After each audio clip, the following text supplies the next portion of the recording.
আমরা যা সরকারকে বোঝাতে চেয়েছি যে ভোলার মানুষ চাইলে ঢাকাকে অচল করে দিতে পারে। দেখেন, ঢাকায় কিন্তু ভোলা ছাড়াও আরও 63টা জেলার মানুষ বসবাস করে। আপনারা জানেন আমরা ভোলা জেলার মানুষ অন্তত শান্তিপ্রিয় এবং সুশৃঙ্খল জাতি।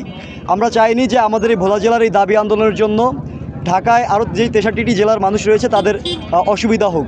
সেই জায়গা থেকে তাদের কথা চিন্তা করে আমরা যা সরকারকে বোঝাতে চেয়েছি যে ভোলার মানুষ চাইলে ঢাকাকে অচল করে দিতে পারে।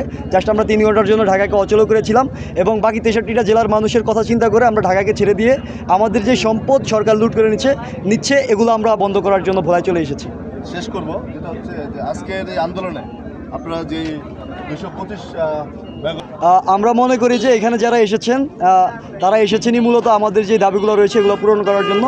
আর যারা এই কর্মসূচির মাধ্যমে আমরা মনে করি যে আমাদের আন্দোলন আগে থেকে আরও কিছুটা বেগবান হয়েছে এবং আমরা সরকারকে মূলত আমরা বুঝাইতে চাই যে আপনি যদি আমাদেরকে এই দাবি দেওয়াগুলো মেনে না নেন তাহলে আজ না হোক কাল আপনি ভোলা থেকে কোনো কিছুই নিতে পারবেন না। আমরা সকল প্রকার ভোলা থেকে যেই সুযোগ সুবিধাগুলো এই রাষ্ট্র নিচ্ছে এগুলো আমরা বন্ধ করে দেব।